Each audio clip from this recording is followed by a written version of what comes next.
Bismillahirrahmanirrahim. Assalamualaikum warahmatullahi wabarakatuh. Selamat siang, teman-teman. Selamat datang di mata kuliah Kartografi Tematik dan Atlas untuk semester genap 2024-2025. Nanti kita akan belajar bersama terkait bagaimana pemetaan tematik dan juga atlas yang nanti kita bisa gunakan sebagai salah satu bentuk visualisasi data spasial yang kita miliki untuk bisa menyampaikan informasi dengan lebih baik kepada halayak umum maupun pengguna khusus. Sebelum saya mulai, saya akan share dulu PPT-nya. Bentar. Dan saya akan jelaskan juga terkait perkuliahan seperti apa yang nanti akan kita lakukan.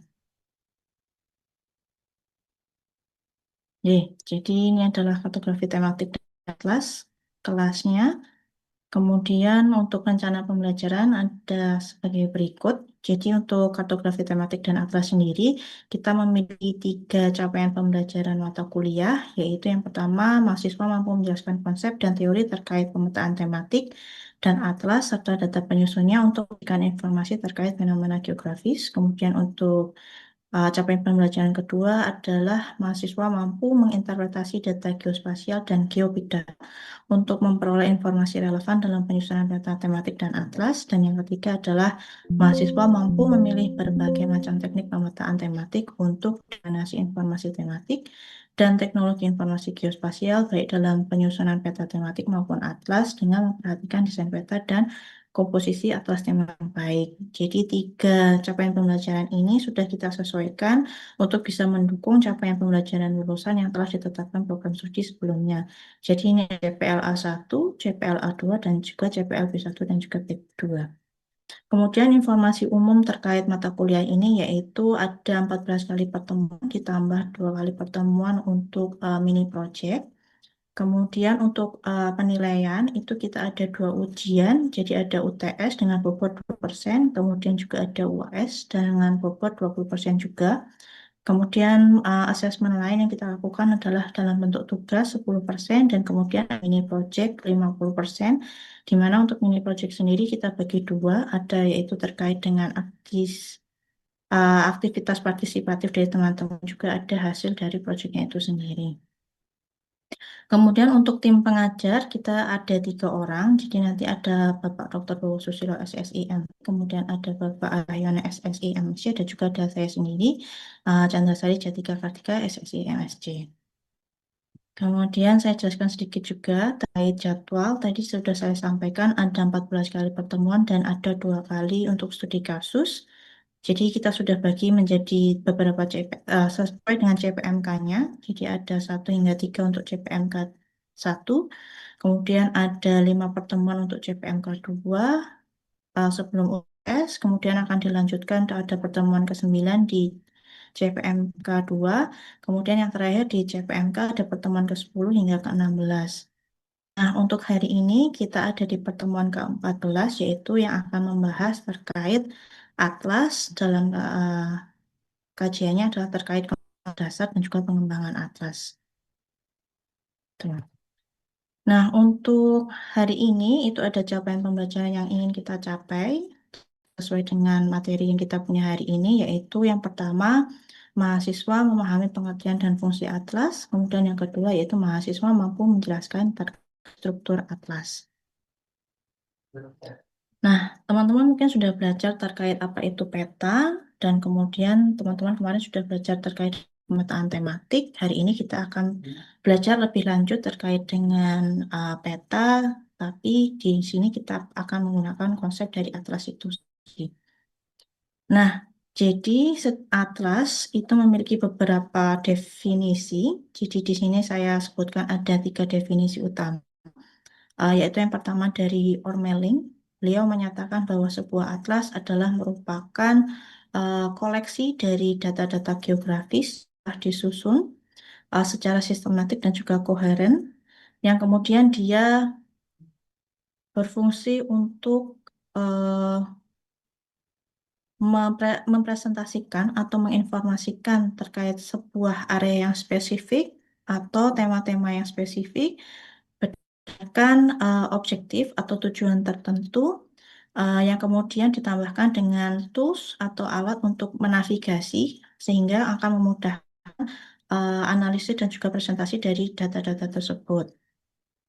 Nah, kemudian ada juga uh, uh, definisi atlas yang disebutkan oleh Vosnelik tahun 2015. Di sini beliau menyatakan bahwa atlas merupakan kok yang telah dikompilasi secara sistematik berdasarkan konten. Jadi ada tematik kontennya, kemudian juga ada spasi atau lokasinya, ataupun juga waktu-waktu tertentu yang kemudian dia disusun dengan menggunakan satu bahasa yang sama atau satu desain yang sama, sehingga kemudian terdapat satu rangkaian utuh dalam suatu buku atlas itu dia punya desain yang sama atau desain yang serupa sehingga akan ada keharmonisan dalam desain dari atlas tersebut. Kemudian yang terakhir yang disebutkan oleh Hosang tahun 2019 bahwa atlas sendiri itu merupakan koleksi dari data-data spasial di mana data spasial tersebut memiliki informasi terkait tema-tema tertentu, aplikasi tertentu yang kemudian divisualisasikan dengan tujuan tertentu. Jadi sebenarnya hampir mirip dengan peta pada umumnya bahwa suatu atlas itu dia disusun dengan tujuan-tujuan tertentu. Kalau peta biasanya digunakan untuk menginformasikan informasi-informasi tertentu, bisa tematik atau bisa informasi umum terkait suatu lokasi. Nah, karena atlas ini merupakan kumpulan data, sehingga kemudian dia akan lebih banyak informasi yang bisa disampaikan melalui atlas tersebut. Jadi tidak hanya satu informasi seperti peta tunggal, tetapi pada atlas kita bisa memberikan informasi dengan tema yang lebih banyak, misalnya, atau dengan lokasi yang lebih banyak dibandingkan dengan hanya menggunakan satu peta biasa. Nah, keyword, jadi dari seluruh definisi yang telah disebutkan di atas, ada beberapa keyword atau kata kunci yang kemudian bisa kita ambil atau kita sarikan terkait dengan atlas. Jadi bahwa sebuah atlas itu merupakan compile maps atau peta yang kemudian dikompilasi atau dikumpulkan. Atau misalnya dia berupa data-data spasial, tidak harus berupa peta saja, jadi bisa berupa tabel atau misalnya berupa deskriptif. Itu bisa kita sebut juga dengan atlas. Kemudian dia memiliki tema tertentu atau lokasi tertentu atau waktu tertentu. Jadi dia menggambarkan tema, lokasi atau waktu tertentu atau ketiganya secara bersamaan. Kemudian dia memiliki tujuan, objektif atau means tertentu. Jadi sama seperti peta, jadi dia punya tujuan dalam penyusunannya. Kemudian salah satu yang penting dalam atlas adalah terkait dengan tools untuk navigasi. Jadi bagaimana kita bisa mencari data dalam atlas atau bisa melihat struktur atlasnya itu berdasarkan tools navigasi yang dihasilkan. Kemudian yang terakhir yang tidak kalah penting adalah desain yang sifatnya unified atau seragam. Sehingga kita bisa tahu bahwa oh dengan desain ini cirinya dia bisa kita sebut sebagai atlas. Jadi ini merupakan kata kunci yang bisa kita pakai kalau kita mau mendefinisikan suatu atlas. Jadi nanti kalau teman-teman lihat ada kumpulan peta misalnya, nah teman-teman bisa lihat apakah dia masuk kategori atlas berdasarkan kata kunci ini. Nah, contohnya seperti ini. Saya punya eh, 6 peta seperti ini. Kira-kira apakah 6 peta ini bisa kita sebut sebagai atlas? Nah, dari teman-teman mungkin ada yang mau menjawab?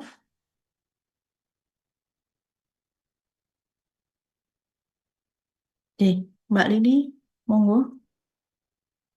Saya izin menjawab ya, Bu.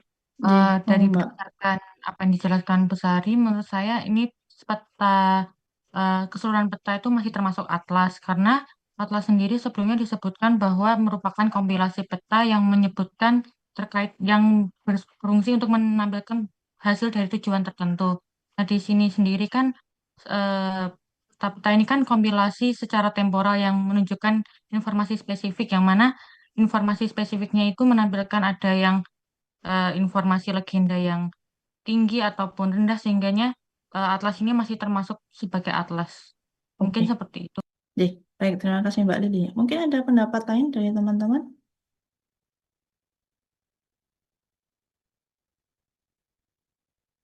Mbak Jihan, mungkin?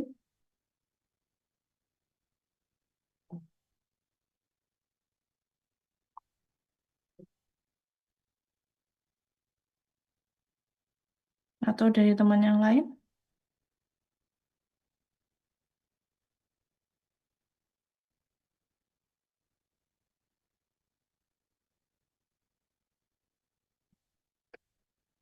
J, mungkin eh, eh, apa yang disampaikan Mbak Lili tadi benar, nih. Jadi seperti ini pun jika um, memang dia memiliki tujuan tertentu, kemudian ada susunan tentunya, ini kita bisa sebut sebagai atlas, karena kan memang dia punya lokasi dengan temanya juga sama, kemudian yang berbeda temporalnya karena dia memang ingin menunjukkan perbedaan atau perubahan yang terjadi berdasarkan temporalnya. Dengan jumlah peta yang ada 6 ini, kemudian ada tema, ada temporalnya, bisa kita sebut sebagai atlas. Yang penting adalah kemudian bagaimana cara kita kompilasinya dan juga tujuan yang ingin dicapai dari penyusunan peta ini. Gitu ya, teman-teman. Oke, kita lanjutkan ke yang selanjutnya yaitu terkait dengan tujuan atlas. Jadi tadi sudah saya sampaikan bahwa ketika kita bicara atlas, maka dia harus punya tujuan-tujuan tertentu dalam penyusunannya. Kalau misalnya hanya eh, tidak sesuai dengan tujuan ini, maka bisa kita sebut bahwa kumpulan peta tersebut bukan merupakan sebagai suatu atlas. Jadi ada 6 tujuan utama sebenarnya atlas. Yang pertama yaitu memperkenalkan atau mengkomunikasikan informasi geografis dari suatu wilayah. Jadi sebenarnya fungsi atlas yang nomor satu itu sama seperti fungsi peta pada umumnya, yaitu untuk memperkenalkan terkait wilayah tertentu atau tema tertentu kepada pengguna. Kemudian yang kedua yaitu akses kepada informasi global. Ini biasanya kita gunakan pada atlas-atlas referensi. Jadi atlas referensi itu merupakan atlas yang berisi informasi-informasi umum seperti atlas-atlas yang teman-teman pakai kalau pelajaran geografi dulu di sekolah. Nah itu bisa kita sebut sebagai atlas referensi. Dia tidak punya satu tema khusus, dia relatifnya hanya untuk menyampaikan informasi umum. Misalnya terkait satu wilayah secara global, biasanya kita gambarkan dari satu dunia secara utuh, baru kemudian kita turunkan lagi, misalnya ke satu negara tertentu, satu negara baru kita turunkan lagi di wilayah-wilayah tertentu. Nah, itu yang kita sebut dengan atlas referensi. Sehingga kemudian dengan membaca atlas referensi, kita bisa melihat tidak hanya wilayah kita yang kita teliti, tetapi juga wilayah yang jauh lebih luas, misalnya negara lain ataupun misalnya benua lain dan sebagainya. Kemudian tujuan atas yang ketiga yaitu menyajikan permasalahan di lingkungan sekitar. Ini biasanya kita sampaikan melalui atlas-atlas tematik. Misalnya nanti teman-teman bisa nyari terkait dengan atlas sosial ekonomi atau misalnya atlas lingkungan, neraca jasa lingkungan dan sebagainya. Nah, biasanya dia menyampaikan misalnya potensi apa yang ada di wilayah tersebut atau permasalahan apa yang ada di wilayah tersebut. Sehingga perlu adanya misalnya penanganan khusus gitu terkait permasalahan lingkungan yang ada di situ berdasarkan data yang sudah ada.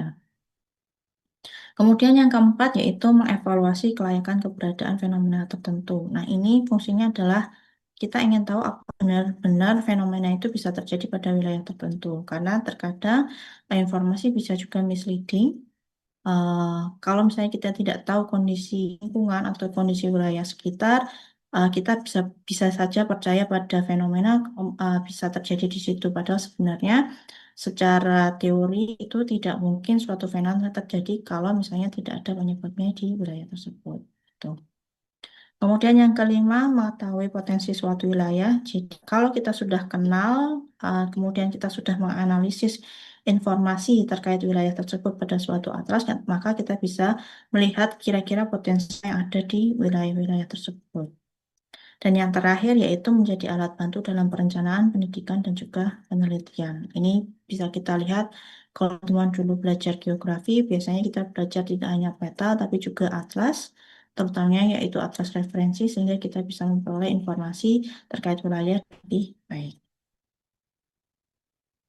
Nah, kemudian ada juga fungsi atlas. Jadi ada tadi kita adalah tujuan atlas. Jadi tujuan pembentuk atau atlas itu apa? Nah, ini adalah fungsi dari atlas itu sendiri. Jadi atlas punya banyak fungsi. Jadi yang pertama dia bisa digunakan sebagai storage device atau alat penyimpan. Khususnya adalah alat untuk menyimpan informasi-informasi geospasial. Sama seperti peta, tapi karena atlas merupakan kumpulan peta, maka dia akan menyimpan informasi geospasial dengan lebih banyak.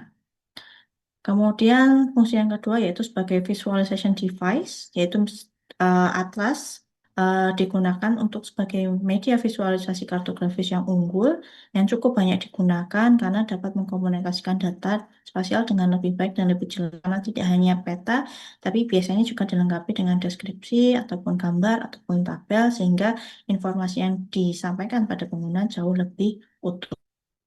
Kemudian fungsi atas yang ketiga yaitu sebagai comparison machine atau sebagai mesin untuk bisa mengkomparasikan data ataupun juga informasi yang ada pada suatu wilayah. Tadi kita bahas bahwa biasanya atlas itu merupakan kumpulan peta yang kemudian menggambarkan atau mendeskripsikan suatu wilayah tertentu. Sehingga kalau misalnya kita punya dua peta yang berbeda dengan dua tema yang berbeda pada wilayah sama, maka kita bisa mengkomparasikan. Atau misalnya tadi seperti yang contoh yang sebelumnya, ada data temporal. Nah, kita bisa lihat perbedaannya apa yang terjadi pada tahun sekian, kemudian apa yang terjadi di tahun sekian, sehingga kita bisa lihat, oh, bahwa terjadi perkembangan terhadap suatu fenomena tertentu di wilayah tersebut di rentang waktu yang gitu. Kemudian fungsi atlas yang keempat yaitu eh, alat atlas sebagai alat pemisah. Jadi setiap peta dalam atlas memisahkan daerah tertentu terhadap wilayah lainnya. Jadi ketika kita membuat suatu peta kan tentu saja karena itu merupakan kompilasi dari peta-peta yang ada sehingga kita membedakannya bisa berdasarkan wilayahnya atau berdasarkan temanya. Nanti akan bisa digunakan sebagai media komparasi. Kemudian yang kelima yaitu sebagai interface dengan yang didukung dengan database basis data yang lengkap. Nah, atlas itu biasanya merupakan kumpulan dari peta-peta yang benar yang didukung dengan data-data atau informasi yang memang sudah akurat atau valid sehingga eh, tadi kita lihat di fungsi atlas sebagai storage device di media penyimpanan. Nah, ini juga tidak hanya sebagai media penyimpanan, tetapi dia bisa sebagai interface sehingga data-data tersebut dapat kita sampaikan dengan lebih kepada pengguna. Kemudian Atlas sebagai exploration tools, jadi hampir sama seperti tadi ketika kita komparasi, jadi kita bisa mengeksplorasi informasi apapun yang ada pada Atlas sehingga kita bisa memperoleh gambaran yang lebih luas terhadap wilayah tersebut. Kemudian yang terakhir yang tidak kalah penting yaitu Atlas sebagai identitas nasional. Jadi uh, Atlas nasional itu atau atlas regional itu adalah suatu atlas yang menggambarkan kondisi wilayah yang ada pada wilayah tertentu. Kalau nasional ya biasanya adalah yang menggambarkan informasi atau deskripsi terhadap suatu negara tertentu yang pasti datanya adalah valid sehingga ketika atlas nasional itu dibuat, dia bisa menjadi salah satu bentuk identitas dari negara tersebut. Jadi, karena dalam atlas kita bisa menekankan wilayah dari suatu negara, kemudian melalui atlas kita bisa menekankan budaya apa yang kita miliki di negara tersebut. Kita juga bisa menekankan informasi terkait posisi yang ada di wilayah suatu negara tersebut, sehingga itu menjadikan dokumen atlas ini sebagai identitas suatu negara. Nah, kita masuk ke struktur atlas. Jadi, salah satu komponen penting ketika kita menyusun suatu atlas adalah bagaimana kita menyusun struktur dari atlas tersebut. Nah, struktur dari atlas bisa berbeda-beda bergantung pada konten dan juga tujuan dari pembuatan atlasnya. Struktur atlas juga akan bisa berbeda bergantung pada media yang nanti akan kita gunakan dalam menyusun atlas. Apakah misalnya kita akan menyusun atlas dalam bentuk cetak ataukah kemudian kita susun dalam bentuk digital. Nanti strukturnya tentu akan berbeda ketika kita menyusun di atlas cetak maupun di atlas digital. Sehingga dalam penyusunan atau pembuatan suatu atlas, struktur dari atlas harus ditentukan terlebih dahulu untuk memudahkan kita menyusun atlas ke selanjutnya. Nah, untuk atlas-atlas geografi yang seperti yang kita buat di fakultas ini, dia biasanya memiliki tipe konten yang sama. Kemudian disusun itu secara hierarkikal, jadi dia punya susunan biasanya dari umum ke khusus, sehingga ketika dalam pembukaan itu akan lebih mudah dibaca dan dipahami oleh pengguna. Nah, untuk yang atlas sifatnya tematik itu biasanya susunannya lebih individual, jadi biasanya disusun berdasarkan territorial coverage-nya, jadi bisa dari wilayah yang lebih luas ke wilayah yang jauh sempit, gitu dari segi struktur dan kemudian atau biasanya berdasarkan tema-tema tertentu. Jadi misalnya itu tema umum, misalnya kependudukan, nanti bisa dibagi menjadi tema terkait kelahiran, kematian, dan sebagainya. Nah, ini struktur atlas ditentukan oleh pilihan, jadi jumlah lembar peta dan skalanya. Jadi bisa kita susun dari skala kecil dulu ke skala besar, kemudian susunannya yaitu tingkat order untuk merepresentasikan wilayahnya. Jadi misalnya dari wilayah administrasi yang lebih besar, misalnya kayak satu negara, turun ke provinsi, kemudian turun ke kota kabupaten, dari kota kabupaten turun lagi misalnya ke kecamatan dan desa. Seperti itu. Nah, salah satu hal yang perlu diperhatikan ketika kita bicara struktur atlas yaitu terkait dengan aspek navigasi. Jadi kita harus punya indeks dan juga raster yang kemudian hal ini menunjukkan bagaimana struktur atlas itu dibuat. Jadi indeks itu biasanya kita letakkan di bagian akhir dari atlas.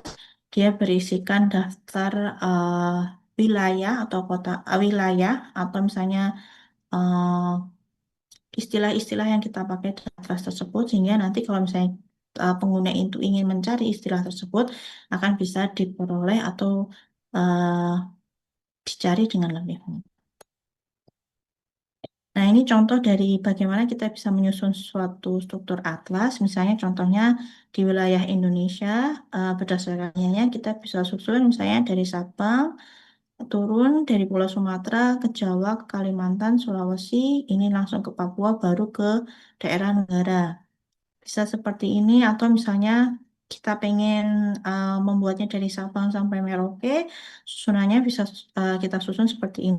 Sumatera, Jawa, Kalimantan, Sulawesi, turun ke Bali dan Nusa Tenggara, baru kemudian menuju Papua. Contohnya seperti ini. Jadi sebenarnya untuk atlas berdasarkan wilayahnya ini bergantung pada nanti si pembuatnya ini menyusunnya seperti apa. Itu. Tapi biasanya umumnya bentuknya seperti ini. Biasanya bentuknya mengular gitu. Jadi lebih mudah untuk nanti dibaca. Kemudian struktur atas tadi juga bisa selain berdasarkan wilayahnya, bisa kita juga susun berdasarkan topiknya atau tema yang kita pakai di atas tersebut. Misalnya di sini ada terkait dengan iklim dan cuaca. Jadi ini tema besarnya adalah iklim dan cuaca. Nanti misalnya di sini kita bahas terkait curah hujan misalnya atau kecepatan angin dan sebagainya. Nah itu kita juga bisa susun kira-kira yang paling sesuai berdasarkan tema besarnya itu seperti apa.